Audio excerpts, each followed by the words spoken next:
bird on a tree. I'm just sitting here. I got time. It's clear to see from up here. The world seems small. We can sit together. It's so beautiful, you and me. We meant to be in the great outdoors, forever free.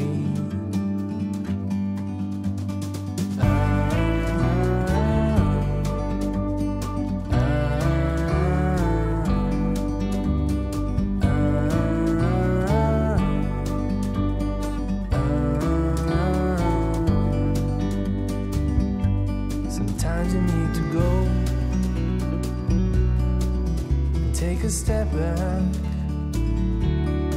to see the truth around you. From a distance you can tell.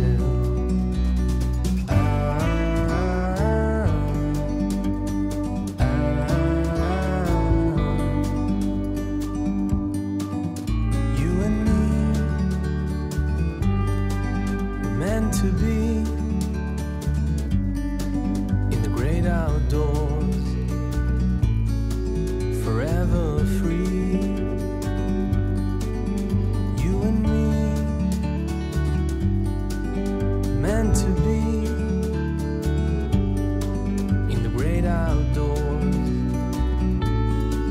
forever free.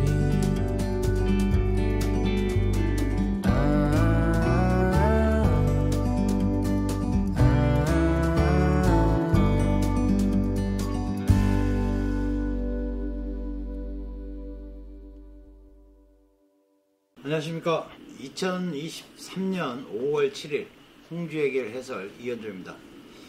이번 주 홍주의 길은 당진 면천으로 다녀왔습니다. 일정은 면천 읍성, 면천 향교, 그 다음에 솔매성진에 있는 김대건 신부 생가, 그 다음에 합덕 성당, 합덕제, 양천 공소 순으로 진행을 했습니다.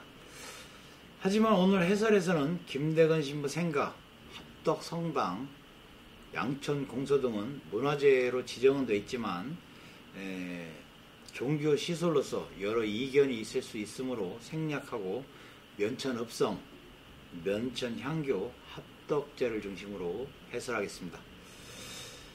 당진 면천 읍성은 둘레가 약 1200m 이고요. 1993년 충청남도 기념물로 지정이 됐습니다.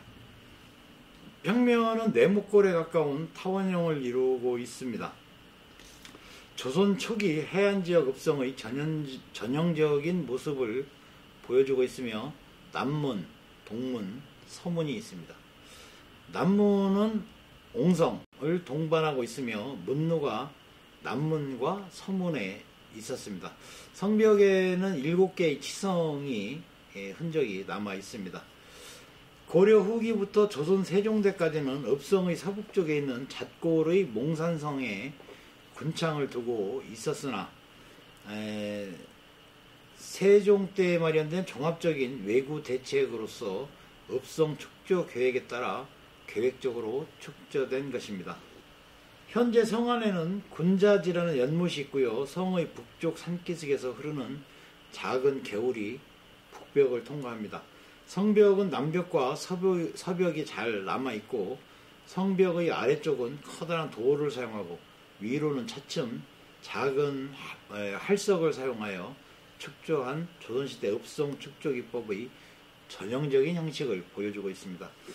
서쪽 성벽의 기저부 너비는 약 6.8m고요. 높이는 3.6m, 성벽 윗면의 너비는 2.4m입니다. 시성은 크기가 일정하지 않으나 길이와 너비가 7m 이상이 됩니다.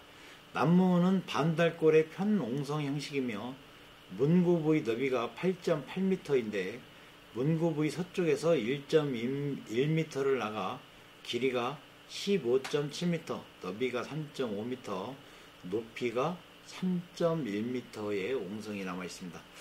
우리가 읍성을 이야기할 때 보통 읍성이란 말과 치소라는 말을 같이 쓰고 있습니다. 치소란 사전적 의미로 해석을 하면 어떤 지역의 행정사무소를 맡아보는 기관이 있는 곳을 말합니다. 읍성은 그런 행정기관이 모여있던 곳을 말하는 것이죠. 그 밖에 관아라는 말도 있는데 관아는 관원들이 정무를 보던 건물을 말합니다. 이런 관아 건물들이 모여있는 곳이 읍성이라고 보시면 되겠습니다. 정리하자면 관아는 행정건물, 치소는 행정건물이 있는 지리적 용어이고요. 읍성은 행정건물이 모여있는 행정타운을 말하는 것이라고 보시면 되겠습니다. 다시 말해서 읍성이 있는 곳을 치소라고 합니다. 그래서 읍성과 치소를 같은 뜻으로 사용을 우리가 하고 있지만 정확하게 구분을 하면 읍성과 치소는 그 가리키는 내용이 다르다고 보시면 되겠습니다. 읍성은 고을의 주민을 보호하기 위해서 관부와 민거, 그러니까 시가지죠. 민가를 둘러싸서 쌓은 성곽입니다. 군사적 행정적 기능을 함께 하는 곳이고요. 산성과 함께 우리나라 성곽의 대다수를 차지하고 있습니다. 지역의 중심이 되는 중앙 고을에 위치하여 내부에는 관아와 병영을 비롯한 지방관청과 향교, 장터 등이 있고 행정, 군사, 교육, 상업의 중심지입니다. 읍성은 대규모 전란에는 방어 능력이 다소 떨어져 가까운 곳에 산성을 추가로 건설해 두는 게 일반적입니다. 읍성들은 멀게는 삼국시대부터 이어지기 시작해서 여러 왕조를 거쳐 보수하거나 신축돼서 조선시대에는 대부분의 부호, 목, 그리고 일부 군과 현에 축조되어 전국적으로 300여 개의 읍성이 있습니다. 다만 읍성이라는 용어는 조선 때부터 등장을 합니다. 구조적으로는 한양 도성도 읍성과 유사하나 왕의 치소가 위치한 곳이기 때문에 도성이라고 구분지어 부릅니다. 일제강점기 동안 읍성 철거령에 의해 대부분의 성이 철거됐으나 해미읍성, 고창읍성, 나간읍성이 원형에 가깝게 남아 있습니다. 지방자치제의 전면 시행 이후 각 지자체마다 지역의 관광자원 개발과 지역 정체성 확보를 위해 읍성을 복원하는 사업이 이루어지고 있습니다. 도시, 우리가 알고 있는 도시, 시티와 읍성의 차이점에 대해서 설명을 하자면 전 근대까지 서양에서 기원한 도시와 읍성의 차이점은 확실히 좀 명확한 편입니다. 우선 형성 과정부터가 약간 차이가 나는데요. 도시의 경우 두 가지로 생각할 수가 있습니다. 하나는 고대 로마 시대 때부터 계획적으로 설계되거나 아니면 자연적으로 마을의 인구 수가 증가함에 따라 자연스럽게 도시가 되었다는 것이죠. 읍성의 경우는 그나마 전자와 같은 예이지만 기능 면에서 크게 차이가 납니다. 우선 도시의 경우 주로 상업이나 공업이 발달하거나 아니면 해당 기능이 우선적이었던 반면에 읍성의 경우 본래 행정적인 기능만 고려된 채로 조성된 것들이 대부분으로 조선시대 중후기가 되면 상업이 발달하면서 추가적으로 상업적 기능이 추가된 것에 불과하지만 상평통보 항목을 참고하면 동시기 화폐 사용이 보편화된 서양과는 달리 화폐의 보편화율이 25%밖에 되지 않았다고 합니다. 광장의 유무에도 차이가 있었는데요. 광장은 멕시코 만리와 지중해의 영향을 크게 받는 유럽의 기후적 특성과 함께 전 근대까지 건폐율과 인구 밀도가 높은 도시의 특징으로 인한 심리적 압박감 등으로 인해 생긴 산물로 고대 그리스 때부터 아고라라는 이름으로 광장이 존재했으며 옛부터 정치, 학문적 토론의 장이자 재래시장과 같은 경제적 활동의 중심지였습니다. 중세에 들어서는 그저 경제적 기능이나 아니면 참수된 죄인의 목을 효수하거나 화영장으로서의 기능만 남아 있었지만 대신 도시의 지배층의 영향력을 보여주는 공간으로서 성당 및 교회와 그리고 시청이나 마을회관, 길드홀과 같은 공공건물들이 광장을 중심으로 세워져 있습니다. 다만 조선의 읍성을 비롯한 동양권의 경우 이러한 광장이 존재하지 않습니다. 이는 서양과는 정반대의 경우로서 서양과 달리 뚜렷한 사계절 및 고온다습한 여름을 가진 기후적 특징과 함께 한국 한정으로 낮은 인구 밀도가 주 요인이었고요. 무엇보다 사회적으로 상업보다는 농업을 중시하였으며 상류층을 제외하면 정치적 활동이 제한적이었기 때문입니다. 또한 후술되어 있지만 다층의 여러 개의 건물들이 또한 이후에 설명을 하겠지만 다층의 여러 개의 건물들이 벽을 맞대어서 폐쇄적인 유럽의 도시와 달리 조선의 읍성 내의 건물들은 관청과 같은 공공 건물이나 주택가 전부가 또한 잠시 후에 설명하겠지만 다층의 여러 개의 건물들이 벽을 맞대서 폐쇄적인 유럽의 도시와 달리 조선의 읍성 내의 건물들은 관청과 같은 공공 건물이나 주택가 전부가 대개 조선 중기 때까지는 중상류층 한정으로 2층 가옥이 있으나 조선 후기 온돌의 보편화로 대개 단층의 낮은 담장으로 구분되어 있었고 또한 마당의 규모가 건물에 비해 상당히 커서 개방감이 있었기 때문에 사실상 광장의 역할을 했다고 보시면 되겠습니다. 무엇보다 경제적 기능은 위에서 말씀드린 것처럼 조선 중기부터 점차 사상, 사적, 상단, 개인 상인 뭐 이렇게 보시면 되겠습니다. 사상이 점차 생기기 시작했고 대개 객산의 마당이나 주막 주변에서 오일장이 열렸습니다. 위치에서도 차이가 있습니다. 둘 다 강을 끼고 있는 것은 동일했지만 서양의 경우 몇몇 도시를 제외하면 대체로 평야의 도시가 조성되는 것이 보편적이었고 몇몇 도시의 경우는 아예 강이 없거나 언덕 위에 조성되는 경우도 있었습니다. 읍성의 경우는 주로 한반도의 지형상 산지가 많았기 때문에 지척에 산이 있는 경우가 많았고 풍수지리의 배산임수에 입각한 위치 선정으로 인해서 대체로 북쪽으로 산이 남쪽으로 강이 있고요. 심지어 대구 읍성처럼 분지지형의 읍성이 자리하는 경우도 많았습니다. 그래야 여름에 시원하고 겨울에 따뜻하기 때문이죠.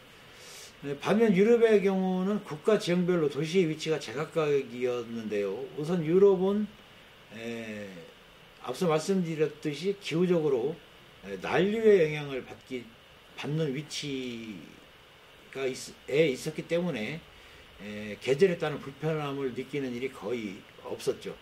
또한 절대다수의 나라들이 기독교 문명에 편입되었기에 땅의 위치를 따지는 것도 미신으로 배척했습니다. 그래서 배산 임수의 지형임에도 알프스 산맥 이북의 도시들처럼 남쪽으로 산이 위치하는 경우가 많았습니다.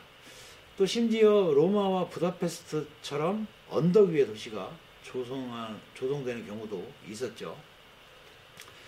그리고 근접하는 하천의 경우에도 차이가 있는데요. 서구권의 하천의 경우 대체로 강의 중하류 지역이 여러 척의 나룻배가 드나들 수 있을 정도로 넓으며 무엇보다 초기엔 강과 접하고 있다가 도시가 확장되면서 도시 영역이 강의 반대편까지 확장되었고요. 이 때문에 수온에도 나룻배가 도시 안에 정박할 수 있어 도시 내에 나루터의 기능이 있었는데 이는 당시 전쟁이 빈번했던 유럽 지역의 정치적 요인으로 여러 기능이 분산된 것보다는 한 곳으로 집약되는 현상으로 볼 수 있습니다. 반면 읍성의 경우에는 대개 여름철 폭우로 인해 하천의 범람을 의뢰해 대개 강가와 상대적으로 멀리 떨어진 편으로 나루터나 포구 위치가 읍성과 멀리 떨어진 편인데다가 읍성 내에 하천이 있더라도 대개 실개천의 경우가 허다했습니다. 수문으로 인해 막혀 있었고요. 이는 해안에 위치한 현대의 항구에 해당되는 포구 또한 마찬가지로 포구와 읍성이 상대적으로 떨어져 있었습니다. 또한 도시주거에서도 상대적으로 차이가 났는데요. 전근대 이전까지의 서양의 도시의 주거들은 대체로 비좁은 방어벽의 넓이로 인해 건축 부지가 상대적으로 넓지 않다는 대신 토지 이용률을 높이기 위해 맞벽 형태, 그러니까 이거는 뭐냐면 집과 집의 벽이 바짝 붙어 있는 경우입니다. 맞벽 형태의 닫힌 건물을 짓기 시작을 했습니다. 여러 층에, 그러니까 뭐 2층, 3층 건물을 지었다는 거죠. 네. 하지만 읍성의 경우 대체로 단층 건물이 주류로 가사 규제 등으로 인해 계층별로 차이가 있지만 건축 부지가 건물 면적에 비해 넓은 것이 특징이므로 근현대 이전의 서구의 도시주거와 달리 담장으로만 구별이 되어 건폐율이 낮은 것이 특징입니다. 대체로 읍성 밖의 주거 건축과 대동소이했습니다. 이는 겨울이 건조한 특성상 화재가 옆집으로 번지는 것을 막는 효과를 노린 것이기도 합니다.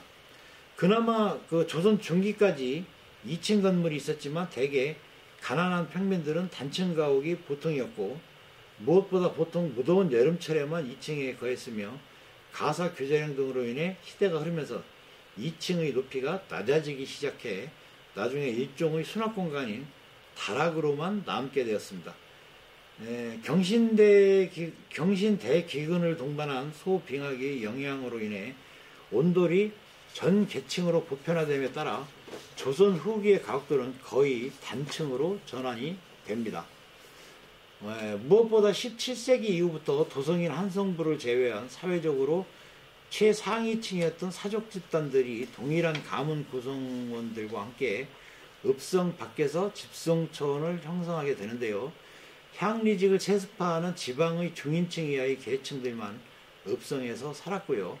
조선 초 세종 시기에 반포된 가사 규제령으로 인해 집의 크기와 구조 및 장식 등을 규제로 인해 중인을 비롯한 일반 양이들은 경제적으로 부유할지라도 정해진 규격의 집만 지을 수 있었고, 그나마 사회 문화적으로 문란해진 조선 말에 읍성 내에 대형 저택들이 생기기 시작했습니다. 다음은 면천향교에 대해서 살펴보도록 하겠습니다. 1392년에 현유 유폐를 봉한 배양하고 지방민의 교육과 교화를 위하여 창건됐습니다. 1966년에 대성전과 동제를 보수했습니다. 대성전에는 오성, 송조, 이연, 우리나라 18연의 위패가 봉안되어 있고요. 조선시대에는 국가로부터 토지와 학전, 학로 등을 지급받아 교관이 교생을 가르쳤습니다. 그러나 갑오개혁 이후 신학제 실시에 따라 교육적 기능은 없어지고 봄, 가을에 석전을 봉양하며 초하루, 보름에 분양을 하고 있습니다. 앞에서 교관이 교생을 가르쳤다고 말씀을 드렸는데요. 교관이 뭐냐면 교관은 교수관 또는 학관이라고도 불렀습니다. 삼국시대의 태학이나 국학의 교관으로는 박사가 있었고요. 통일신라 시대에는 조교, 사업, 주부 등의 직이 더 설치되기도 했습니다.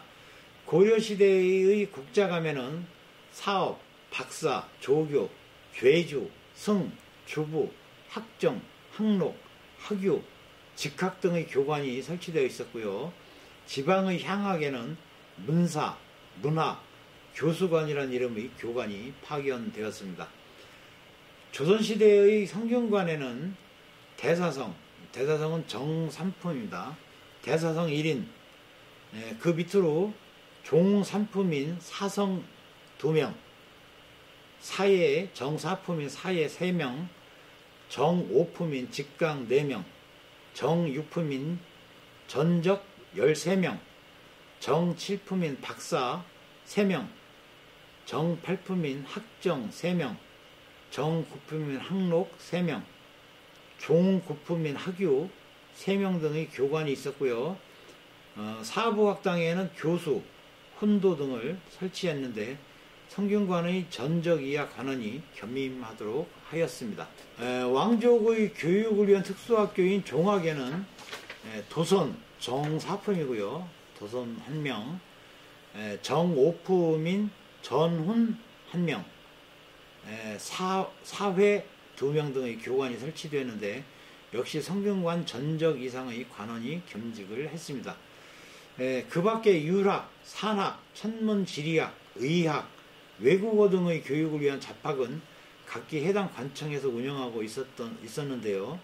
여기에는 각 학의 교수, 혼도 등이 설치되어 전문 교육을 담당하게 했습니다.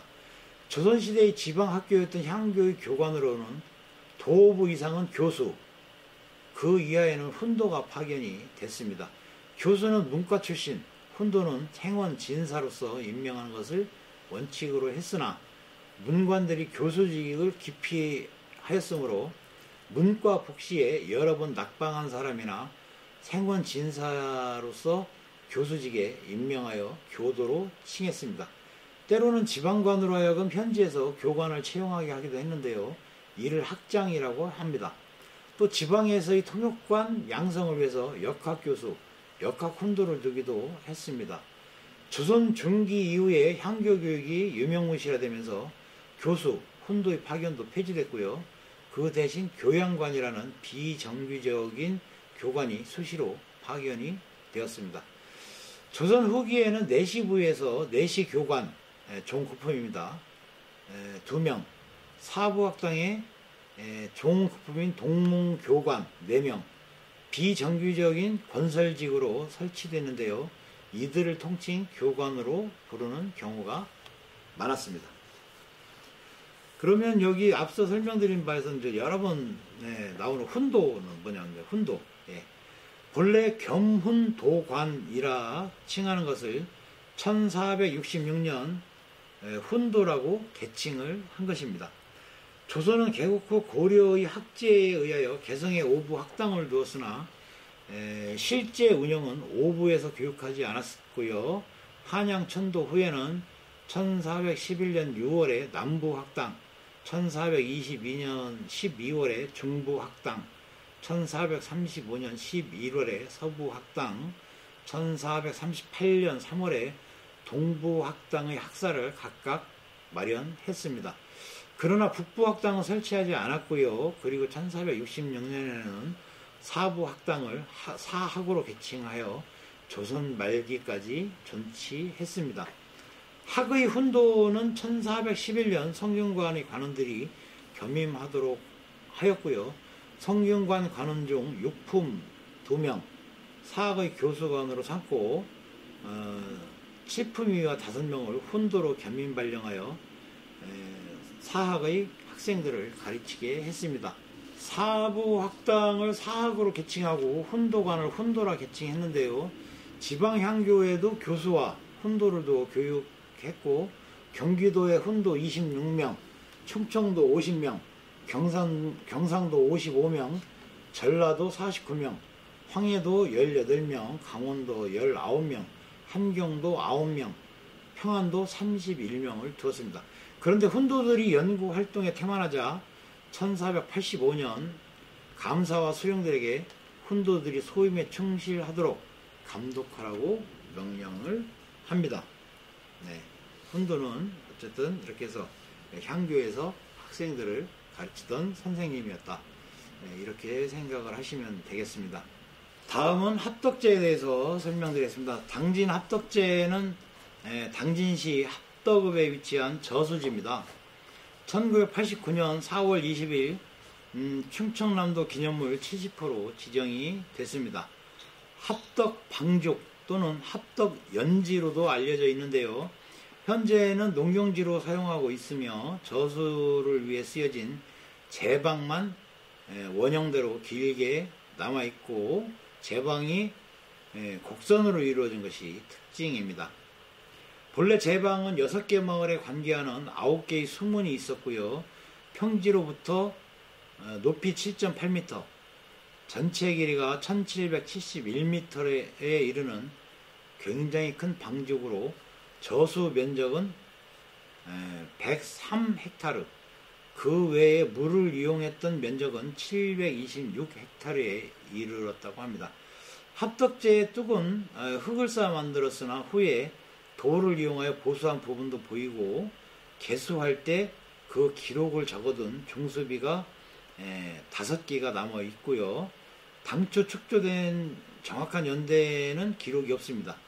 전해지는 바로 호백제 견훤이 신라 말기에 이곳에 둔전을 개관하고 12,000명의 둔병과 말 6,000표를 주둔시켰는데 이 병사들에 의해 합덕제가 축제되었다고 합니다. 이 시기가 고려시대 이전인 것은 확실하며 김제 벽골제의 예로 모아 백제시대까지 소급될 가능성도 있습니다. 축조된 제방은 곡창지대인 합덕평야를 관계해 주었고요. 물을 대줬다는 얘기죠. 제방의 서쪽 끝부분에 1800년에 세워둔 뚝의 개수비와 후에 세운 중수비 등이 있습니다. 현재 합덕제 수변공원이 조성되어 있습니다. 위치는 합덕성당을 검색해서 가시면 합덕성당 바로 뒤편에 있습니다. 연꽃이 필 때는 굉장히 아름답고 또 버드나무가 굉장히 인상적인 곳입니다. 경치가 아름다운 곳이니까 혹시 당진 쪽으로 가실 일이 있으면 합덕제도 한번 방문해 보실 것을 권해드립니다. 오늘 홍주의 길은 유익하셨는지요? 홍주의 길 본방을 좀 더 유익하게 즐길 수 있도록 도움을 드리고자 제작되는 해설 프로그램입니다. 오늘 홍주의 길 해설은 여기에서 마치도록 하겠습니다. 시청해 주셔서 감사합니다.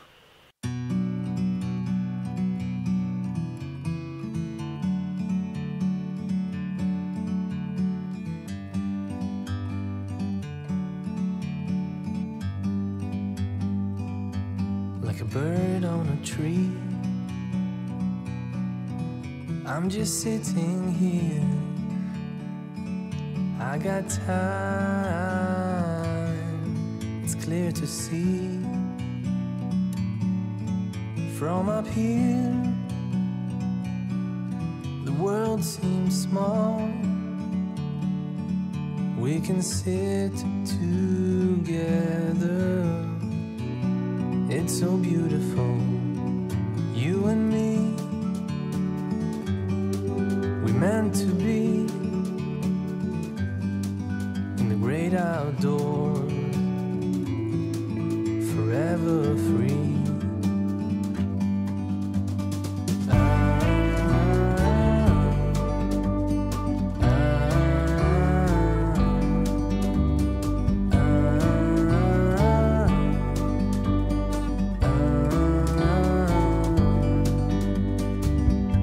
Sometimes you need to go